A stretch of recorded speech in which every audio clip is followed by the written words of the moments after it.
one would have to, just before one introduces it, say that it is really not a theoretical philosophy about life. It's really something that is seen as being so. And so if we talk about non-duality, particularly if it's an introduction, then it sounds like another nice system that I believe in or don't. And that's, of course, you know, it's okay to believe in it, but it's not it. So the non-duality as such is not understandable really by the mind, as you would probably agree. So to get it, or even the word to get it is wrong because there's no getting it involved, but by seeing it, it's something that the mind will have to step back to enable the seeing, so to speak. But then again, that's wrong, because the mind is not disturbing. As soon as the mind is perceived as being just another appearance within non-duality, then the mind doesn't disturb at all.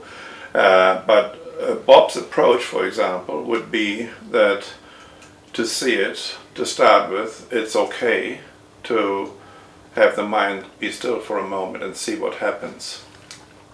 And his argument is, if you don't think, you're still aware.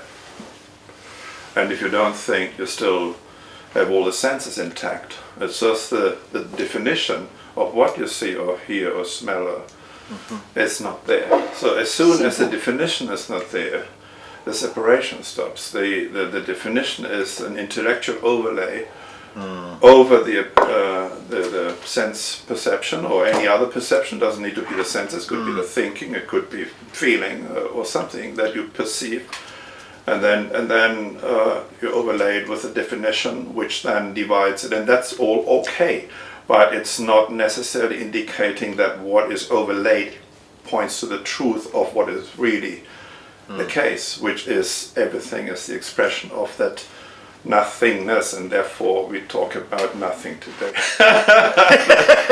So it's just nothing, and everybody is essentially nothing, which is not negative, but it's just the light in its non-reflected state that then sees what's happening.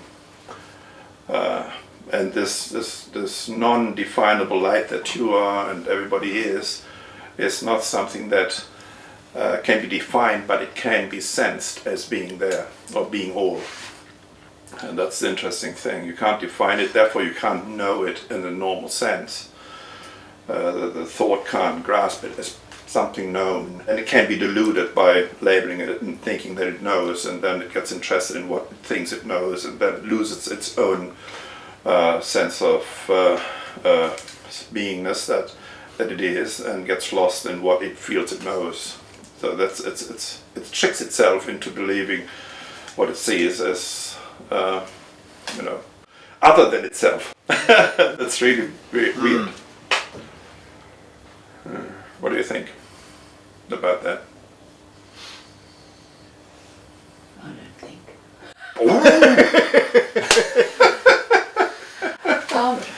There's something that I'm learning is that if you do think too much, it just doesn't come. It doesn't make sense. Think too much about it. Oh. If right. It's simple. To me, it all comes together when I'm not, because what you're saying is confusing, but I have noticed that if I don't think too much about it, it just comes. Yeah, that's what the people want to hear on YouTube. I told you are very valuable. It's amazing. Yeah, it's the simplest thing on earth. And it's simple, and it said it's simple. And when you watch children playing, or you're with children, they're simple. They're not complicated. No. And so non-duality agrees with me because it's simple. Not too complicated. Yes. It's the simplest. The simplest. Good word.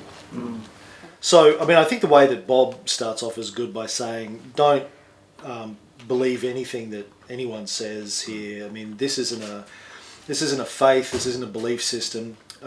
Really, all it's about is pointing you to examine some fundamental concepts that most of us have in our lives that we think are the cause of most psychological and emotional difficulties that people have. And that the fundamental concept is the nature of identity, what you are. So when I first met Bob, when I was 19 or 20, and I went to his meeting and I heard a lot of stuff, and a lot of it didn't make a lot of sense. At the end of it, he said to me, just keep asking yourself, what am I? And stay with that and try and come up with an answer to that for yourself.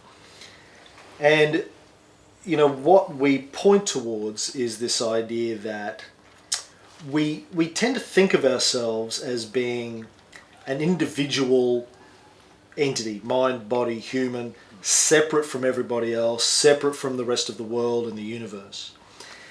And it's that idea that we are separate that is the cause of all of our problems.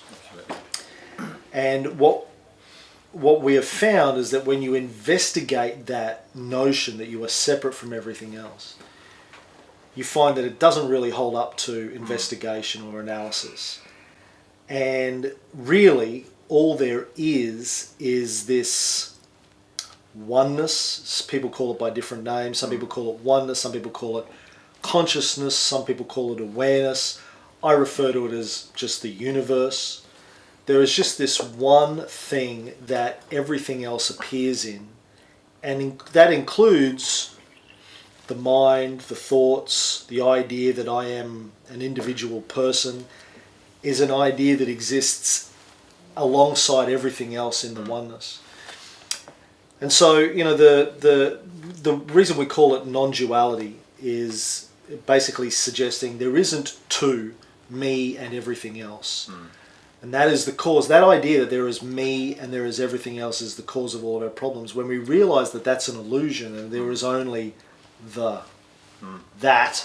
oneness, the universe, all of our problems like fear, anxiety, anger, resentment that a lot of people struggle with naturally disappear by themselves because they are all predicated on this idea that I am an individual that has free will and control over my thoughts and actions, and everyone else is an individual that has control over their free will and thoughts and actions. So it's something like anger. If you think that somebody has control over their thoughts and actions, therefore they shouldn't have done that thing that they did to hurt me, it leads to anger. When you realize that that person doesn't really exist as an individual entity, they don't really have free will or the ability to control their thoughts or actions, and I don't exist as an individual, then there is no basis for anger to exist. And the same is true with guilt, with anxiety. All of these things disappear by themselves, and as both Dietrich and Judith have pointed out, it leaves you in a state where you are just witnessing the universe unfolding naturally. There's no judgment about events as being good or bad or right or wrong. It leaves you in a permanent state of just pure acceptance, in the moment. Okay. And that's one of our, well, we have a couple of sort of difficulties with humans because you talk about acceptance, and the opposite basically is understanding. We have this deep need to understand things, but we don't need to. You know, we don't need to know the physics of whatever, of cogs and all of that to ride a bicycle. We don't need to know all about physiology to enjoy sex. We don't need to understand anything, we just need to experience it. But there's this deep need for humans to understand and get to the bottom of things. And as soon as we label something, we label everything else as not that. So there's an immediate separation happens.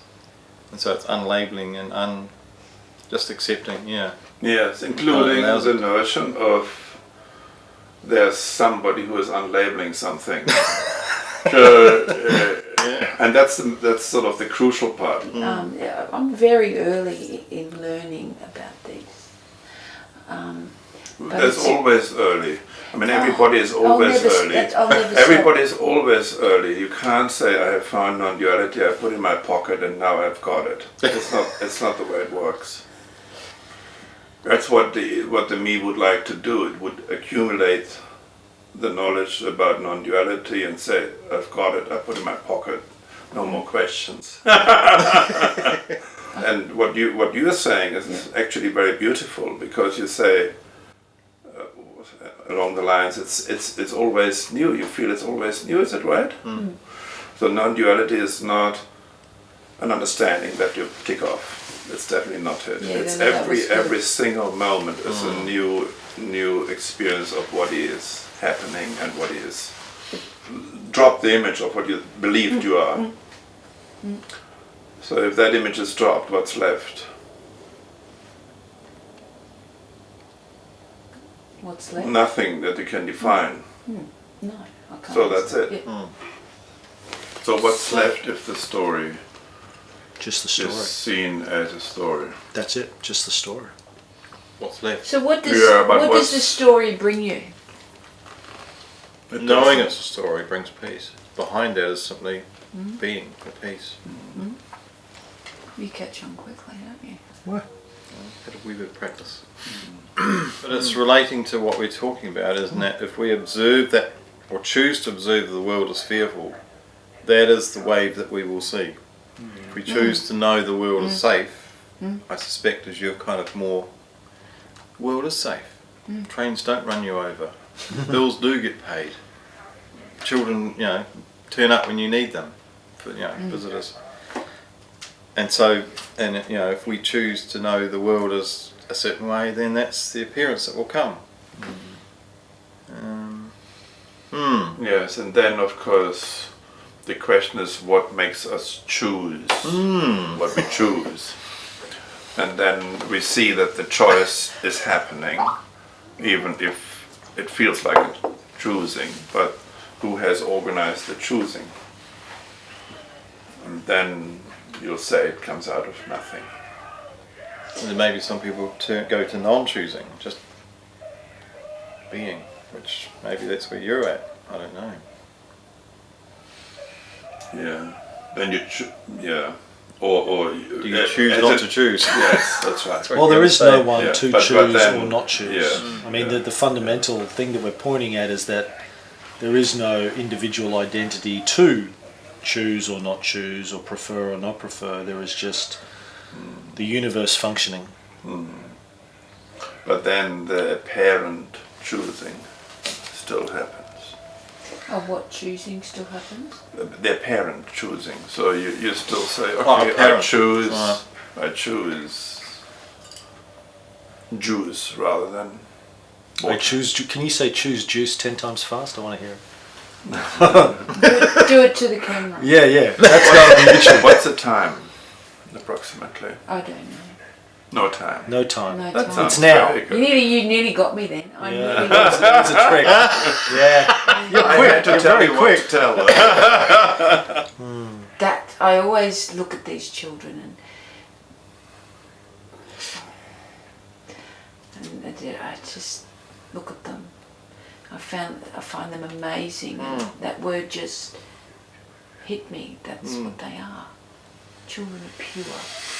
If you see a child in a sandpit building a castle, you say, "Why are you building a sandcastle?" They look at you like, "What's the point of even having a question on that?" Building a castle. Just doing. Kind of answers the choice thing. It's just doing.